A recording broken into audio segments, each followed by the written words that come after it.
Hello বন্ধুরা, আমার চ্যানেলে স্বাগতম। আজ আমরা কথা বলবো ডিজনি এর সবচেয়ে প্রতীক্ষিত live action remake snow white 2025 নিয়ে। এই মুভিটি আজ 21শে মার্চ 2025 এ থিয়েটারে রিলিজ হয়েছে। 1937 সালে ক্লাসিক অ্যানিমেটেড ফিল্মের এই নতুন সংস্করণ নিয়ে অনেক বিতর্ক, প্রত্যাশা আর আলোচনা হয়েছে। তাহলে চলুন দেখে নিই এই মুভি আসলে কেমন হয়েছে। প্লট, অভিনয়, সিনেমাটোগ্রাফি আর আমার ফাইনাল ভার্ডিকেট নিয়েই আজকের রিভিউ। ভিডিও পছন্দ হলে লাইক করতে ভুলবেন না, আর এখনো সাবস্ক্রাইব না করে থাকলে সাবস্ক্রাইব করে বেল আইকনটি প্রেস করে দিন। তো প্রথমে একটু প্লট নিয়ে কথা বলি। স্নো হোয়াইট 2025 মূলত 1937 সালে ডিজনি অ্যানিমেটেড ফিল্ম আর ব্রাদার্স গ্রিম এর ফেরারি টেলের একটি লাইভ অ্যাকশন রিমেক। এখানে স্নো হোয়াইটের চরিত্রে আছেন রাসেল জিগলার আর তার সৎমা দুষ্টু রানী বা ইভেল কুইন এর ভূমিকায় গাল গটেট।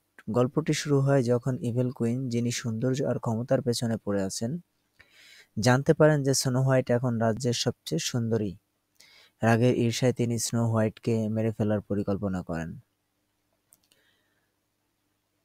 তার হ্যান্ডসম্যানকে বলা হয় স্নো হোয়াইটকে জঙ্গলে নিয়ে গিয়ে খুন করতে, কিন্তু হ্যান্ডসম্যান তাকে মারতে পারে না, বরং তাকে ছেড়ে দেয়। এরপর স্নো হোয়াইট জঙ্গলে পালিয়ে যায় আর সেখানে 7টি বামনের সাথে দেখা হয়। তবে এই বামনরা এখানে একটু আলাদা। তারা সিজিআই দিয়ে তৈরি করা ম্যাজিক্যাল ক্রিচার্স, যেটা নিয়ে অনেক বিতর্ক হয়েছে। এরপর স্নো হোয়াইট আর বামনরা মিলে রানীর বিরুদ্ধে লড়াই করা রাজ্যকে মুক্ত করার চেষ্টা করে।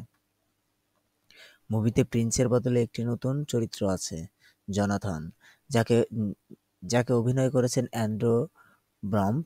এই গল্পে স্নো হোয়াইট শুধু বাচ্চার জন্য অপেক্ষা করে না, বরং নিজের লড়াই। তবে মূল গল্পের কিছু ক্লাসিক এলিমেন্ট, যেমন বিষাক্ত আপেল আর ম্যাজিক মিরর, এখানেও রাখা হয়েছে। এবার আসি অভিনয় নিয়ে। রাচেল জেগলার স্নো হোয়াইট হিসেবে সত্যি দারুণ। তার গানের গলা অসাধারণ, বিশেষ করে নতুন গান ওয়েটিং অন এ উইশ গাইতে গিয়ে সে একটা মায়া জড়িয়েছে। তবে অভিনয়ের দিক দিয়ে একটু কাঁচা মনে হয়েছে। স্নো হোয়াইটের সেই নিষ্পাপ কোমল ভাবটা সে পুরোপুরি আনতে পারেনি। মাঝে মাঝে তার ডায়লগ ডেলিভারি একটু জোর করে বলা হয়েছে। গ্যাল গডট আর ইভিল কুইন অনেক বেশি শক্তিশালী। তার লুক, হাসি, গলার স্বর একটু ভয়ঙ্কর ভাইব আছে। কিন্তু কিছু সিনে মনে হয়েছে সে বড় বড় ডায়লগ দিয়ে একটু বাড়াবাড়ি করে ফেলেছে। অ্যান্ড্রু বাম্প এর জনাথন বেশ চমকপ্রদ। তার আর স্নো হোয়াইটের কেমিস্ট্রি মোটামুটি ভালোই। বামনদের সাথে বলতে গেলে, যেহেতু তারা সিজিআই, তাদের অভিনয় বেশি বোঝা যায় না। তবে তাদের কমেডি আর এনার্জি মুভিতে একটা বেশ মজা এনেছে। সিনেমাটোগ্রাফির কথা বলতে গেলে এটা একটা মিশ্র ব্যাপার। জঙ্গলের দৃশ্যগুলো, রাজপ্রাসাদের সেট আর ম্যাজিক মিররের সিনগুলো দেখতে দারুণ।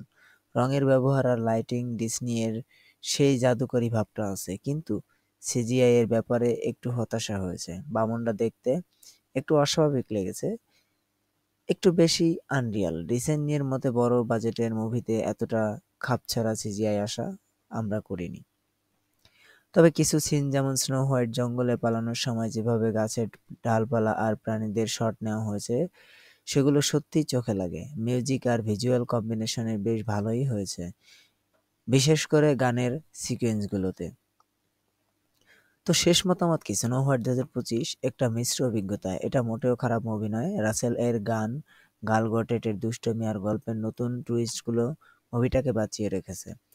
কিন্তু এটা 1937 সালে ক্লাসিক্যালের মতো ম্যাজিক্যাল আর আইকনিক নয়। সিজিআই এর সমস্যা আর অভিনয়ের কিছু দুর্বলতা এটাকে পিছিয়ে দিয়েছে। আমি এটাকে 10-এর মধ্যে 6.5 দেব। ডিসনি এর ফ্যান হলে বা লাইভ অ্যাকশন রিমেক পছন্দ করলে থিয়েটারে দেখতে যেতে পারেন, নাহলে ডিসনি প্লাস এর এলে দেখলেও চলবে। আপনারা কি মনে করেন কমেন্টে জানান, আর ভিডিওটা শেয়ার করতে ভুলবেন না। পরের রিভিউ পর্যন্ত ভালো থাকুন। বাই।